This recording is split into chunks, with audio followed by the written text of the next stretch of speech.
We're joined now by Professor David Nabarro. He is a special envoy to the World Health Organization on COVID. He reports directly to the Director General. Professor, welcome to Spectator TV.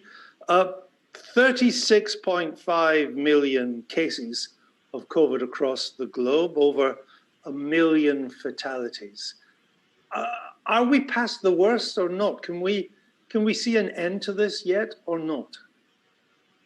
Thank you very much, Andrew, and I'd like to greet you and greet everybody. Sorry for being a bit late. No problem. To go straight to the question, no, we're not past the worst of it. My own view is this virus is actually towards the beginning of its relationship with the human race. Our estimates suggest that possibly as many as 10% of the human population so far have been exposed to it. There's still 90% of the human population, an awful lot of people who are susceptible to it. So we're saying that we really do have to learn how to coexist with this virus in a way that doesn't require constant closing down of economies, but at the same time in a way that is not associated with high levels of suffering and death. It's what we're calling the middle path. And the middle path is about being able to hold the virus at bay whilst keeping economic and social life going. And we think it's doable, but we also think that it requires a really high level of organization by governments and remarkable degree of engagement by the people, both of which in some countries is proving to be quite difficult. Indeed, and I want to come on to that. Now, I'm fascinated by how you describe it as the middle way, and who's doing it right, and who should take more interest in the middle way, Professor. But let me ask you this, because you take a global view of these things. Am I right in saying that at the end of the day, we didn't really have a proper global response to this, that individual countries, in the end, they went their own way? Would that be unfair, or is that accurate? No, it's totally right. Actually, it's explicable. Firstly, this is a brand new virus. Indeed. It's absolutely not like any other virus that those of us who've been involved in infectious diseases have encountered before. Even the SARS virus of 2003 was different from this one. And because it's new, we're learning about it all the time. So it's not surprising that quite a lot of governments said, well, the WHO is having to learn about it and they don't really know, so we'll go our own way as well. And we've already heard, even on this program, that there are quite wide variations. My own view is that that's short-sighted. If you're dealing with a common enemy, and this virus doesn't change whether it's in Britain or in Bahrain, it's still the same virus. We should surely be working on it together. But the reality is it's been a remarkably uncoordinated and disjointed response. Tell me more about this middle way you were talking about, because as we look back, we can see when the pandemic began to gather speed, most major economies went for a lockdown. And people accepted that, but there was a real fear of the unknown. We don't know much about this. This seems to be the right way forward. We better do that.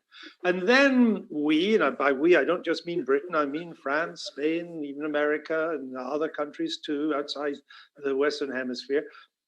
They began to pull back a bit from lockdown. And it seemed to be that we were getting a little bit back to normality. And then the cases started to rise, and the instinct of governments was then to move back, not necessarily to national lockdowns, but to a variety of different kinds of lockdowns. People are now beginning to think if this is the right response, that we know more about this virus now than we did before. We know it's rarely fatal for young people, but it is often fatal for those who are over 70s. Yeah. And maybe what we've learned now ought to inform our policy. Yeah. Is that the middle way? Well, it's almost. I'm not going to go on long because you'll cut me anyway, but here it goes. The middle way is really trying to make certain that we put in place robust defenses against this virus so that if it does start to build up anywhere, we can catch it quickly and we can suppress outbreaks fast. To do that, we need really two things. One is very well organized, localized infectious disease control services. Sometimes they're called public health services. It's not hospitals, but it is testing, contact tracing, and isolation. The backbone to controlling this kind of thing is always testing, contact tracing, and isolation. The second part of it is involving local actors as much as possible, because dealing with small spikes of disease is best done locally. It's not best done from some central control center. And thirdly, it works best if people are as on side as they possibly can be. It does mean really leveling with people, saying, actually, the only way we can do this is all of us pulling together. Physical distancing, face protection, hygiene, isolating if we're ill, not going off to work or to the pub if we're feeling rotten, and protecting those who are most at risk. If we can combine those various steps, what we call doing it all in our organisation speak, then we can get on top of it. That's what East Asian countries have done. Indeed. That's what Germany is doing pretty well to good effect. That's what parts of Canada are doing. And that's the approach that we believe should be adopted. We think lockdowns only serve one purpose, and that is to give you a bit of breathing space. So you just stop everything, the virus stops moving. And while you've got that breathing space, you should be really building up your testing, building up your contact tracing, building up your local organization, so that as you release lockdown, you're bound to get more cases, but you can deal with it really, really elegantly. In the end, government has to take responsibility for balancing what might be seen as the trade-off between health and the economy. Our line is to say, let that be temporary. What we want you to do, because this virus is going to be around for quite a long time to come, is work out how you can keep the economy going and keep the numbers of disease cases down. And I suspect that's what's going to happen as a result of this latest wobble. They'll find an accommodation, and county by county, Ireland will get on top of this virus. It's happening, I think, already from what I'm picking up from colleagues. The only thing to watch out for is that sense among the public that they're being pulled around too much. Yes. And they don't do what they're asked to do. Yes, and the rules have seemed to have got more. I mean, in the early days, lockdown rules were pretty. You may not have liked them, but they were quite simple to follow. Then now you take a notebook around with you. I mean, when the Prime Minister doesn't even know what they are, then maybe the rest of us don't necessarily know what they are. But sorry, Professor, on you go. Andrew, just one thing. This is so new. This terrible virus. It's not nice. It's horrible. It's dangerous and it's cunning. This virus is so new to humanity. We're only 9 months into it, really, if you think of how long it's been in Europe. I think it'll take us quite a lot more weeks to really work out how we're going to live with this virus, what balance of risk we're prepared to tolerate, and also how we will collectively organise ourselves. But I reckon that early next year, we'll be feeling much more comfortable and it will become second nature. But right now, it's a bit stumbling in the dark. We sometimes balk at the lockdown because it's yet another lockdown. We thought we'd all be over by September, October. It also, as I said, it gets very complicated and so on. But these are quite narrow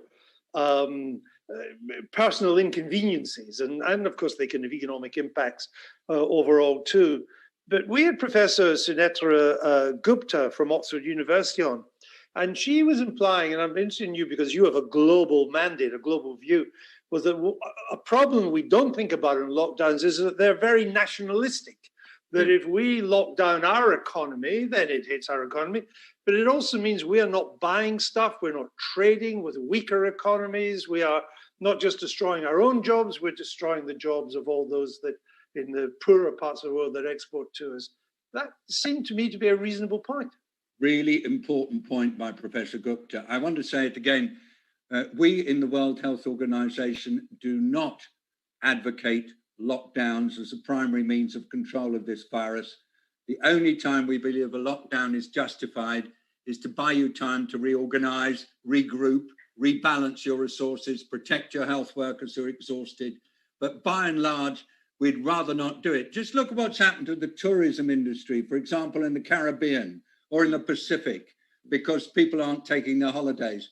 Look what's happened to smallholder farmers all over the world because their markets have got dented. Look what's happening to poverty levels. It seems that we may well have a doubling of world poverty by next year. We may well have at least a doubling of child malnutrition because children are not getting meals at school and their parents in poor families are not able to afford it. This is a terrible, ghastly global catastrophe, actually. And so we really do appeal to all world leaders. Stop using lockdown as your primary control method. Develop better systems for doing it. Work together and learn from each other. But remember, lockdowns just have one consequence that you must never, ever belittle, and that is making poor people an awful lot poorer. Indeed, and a rise in world poverty after years and years in which world poverty was falling and falling. And we've reversed almost a decade of progress going back in 9 months. Professor, thank you for being with us.